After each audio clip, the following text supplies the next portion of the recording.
2000の兵で2万5千に勝った。その中に名を残さない足軽がいた。桶狭間は本当に奇襲だったのか。地図で見ると戦いの形が変わる。雨の尾張を進んだ名もなき足軽。その目に映った道と隊列から桶狭間をたどります。1560年、尾張に2万5千の軍勢が入ってきました。迎え撃つ織田信長の兵は2000ほど。その列の後ろに記録には名の残らない足軽がいました。彼に見えるのは濡れた陣笠と泥を跳ねるわらじ、前を行く背中だけです。教科書で語られる桶狭間はここから始まります。少数の信長が雨に紛れて山道を回り、油断した今川義元を奇襲した。けれどこの物語には一つ大きな問題があります。信長の軍は本当に見えない場所から突然現れたのでしょうか。近年の研究では勝敗を分けたのは神がかった奇襲ではなく、今川軍が分散した地形に信長が正面から突き込んだ可能性だと考えられています。ただしこれは新しい伝説に置き換える話ではありません。残る記録から確かなことと後世に作られた物語を分けて見ていきます。北の清洲城から南へ進むと熱田神宮があります。そこから南東に鳴海城と大高城、その東に沓掛城があり、白城の間に桶狭間の丘陵が広がります。清洲は織田方の拠点でした。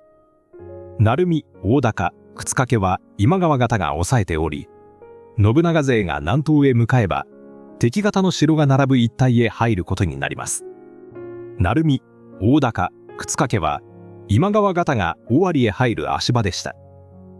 今川勢は城と街道を抑えながら西へ進み、清須の信長へ圧力をかけていたと考えられます。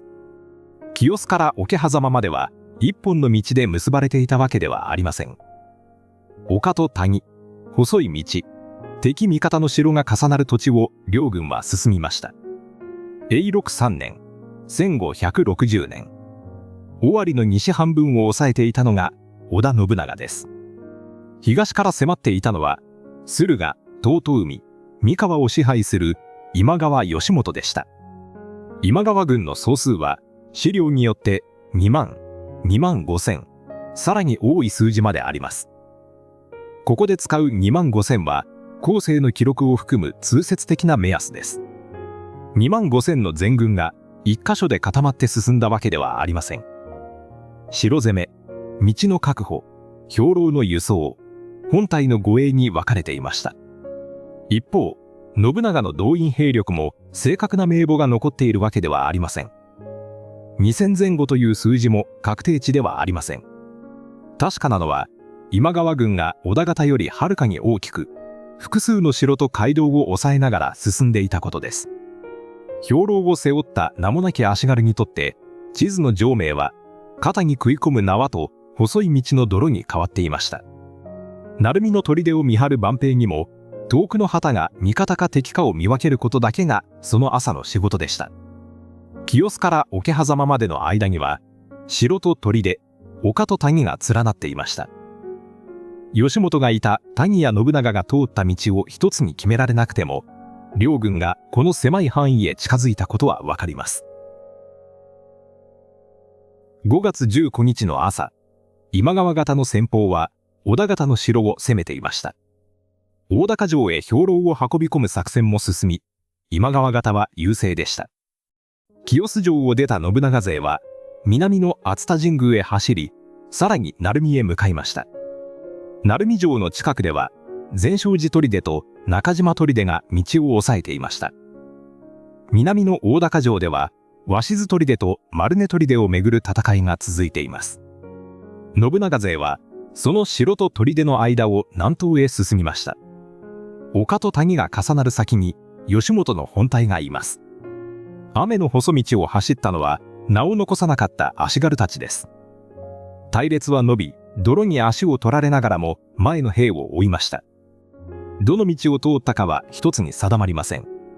それでも織田勢は今川方の拠点を横に見ながら義元のいる一帯へ近づいていきます。今川勢は一箇所に集まっていません。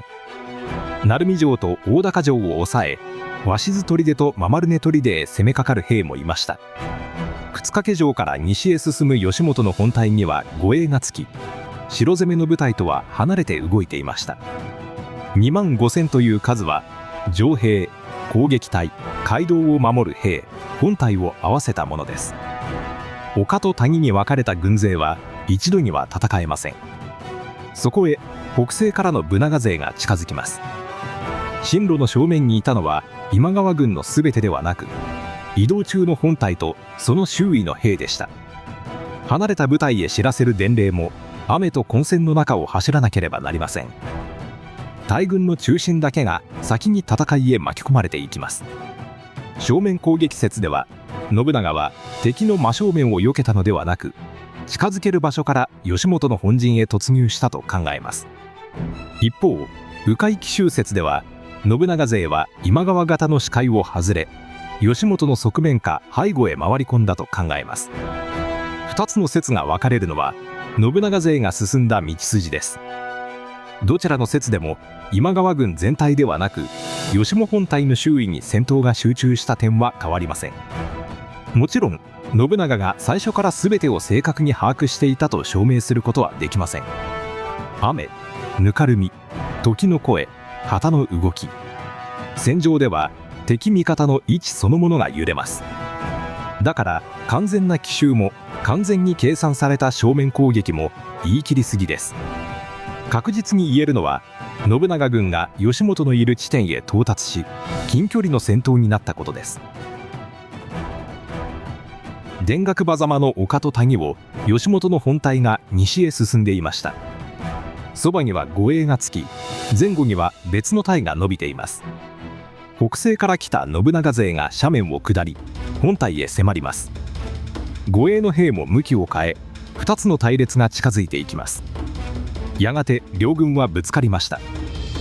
旗と槍が入り乱れ、義元の周囲へ兵が集まります。義元が撃たれた瞬間の細部は一つに決められません。分かっているのは、織田勢が本隊へ届き、義元が戦死したことです。大将を失うと命令が途切れます。城攻めや街道沿いにいた今川方の部隊は、中心で何が起きたかわからないまま動きを止めました。名もなき足軽に届いたのは、義元の死を告げる言葉ではありません。隣の隊が引く足音と遠くで途切れた合図でした。信長の勝利は2,000の兵が25,000を一度に押し返したという意味ではありません。分散した軍の中心を短い時間に突き崩した。その結果が巨大な戦果になったのです。桶狭間を歩いたのは信長と義元だけではありません。名を残さなかった足軽たちもその雨と道を歩いていました。桶狭間は奇襲ではなかったと言い切るための話ではありません。奇襲という一語で隠れていた地形、分散、情報、そして士気の崩壊を見る話です。この勝利によって織田信長は尾張の一部将から全国史の中心へ押し出されました。現代の名古屋で見ると、熱田神宮は名古屋駅の南、桶狭間、古戦場、公園はそこからさらに南東にあります。同じ名古屋市内でも熱田神宮と桶狭間は離れています。信長勢が南へ進んだ距離をまずこの広がりで確かめてください。熱田神宮の東側には名鉄神宮前駅、北東に JR 熱田駅、北西に地下鉄熱田神宮西駅があります。神宮前駅から境内までは徒歩およそ3分。現在の街で見ると広い境内が鉄道の西側に残っていることがわかります。桶狭間、古戦場、公園へは名鉄有松駅から徒歩およそ22分。市バスへ乗り継ぐこともできます。桶狭間、古戦場、公園、バス停から公園までは徒歩およそ 2,3 分。桶狭間寺前バス停の近くには散策の拠点となる観光案内所があります。東に見える中京競馬場前駅は、名古屋市側の公園の最寄り駅ではありません。この駅に近いのは、隣接する豊焼市最町にあるもう一つの史跡、桶狭間古戦場伝説地です。名古屋市緑区の桶狭間古戦場公園と、豊明市左家町の桶狭間古戦場伝説地は、同じ合戦を伝える別々の史跡です。伝説地には、今川義元にまつわる伝承と、江戸時代に建てられた石碑群が残っています。両氏がそれぞれ今川義元の最後の地として伝える地点で、史実の戦場を一箇所に断定することはできません。両方を尋ねることで、一つの合戦が異なる土地でどう語り継がれてきたかが見えてきます。現在の公園は戦場を訪ねるための案内地点です。戦後160年の戦場全体がそのまま公園に残っているわけではありません。道路と住宅の間を歩けば、丘陵の高低差と道の狭さが見えてきます。航空写真で掴んだ距離を今度は足で確かめることができます。今日の結論は3つです。第1に、今川軍2万5000と織田軍2000という数字は通説的な目安であり、確定した名簿ではありません。第2に、迂回奇襲説と正面攻撃説があり、現在の研究は地形と隊列を含めて戦いを再検討しています。第3に、信長の勝利は大軍全体との一撃ではなく、分散した軍の中心を短時間で崩した結果として理解できます。この日、信長は登場しました。次に待っているのは、信長が退場する10日間です。1582年、本能寺。信長を討った人物よりも、なぜ秀吉が10日で戻れたのかを、情報と移動の速度から追います。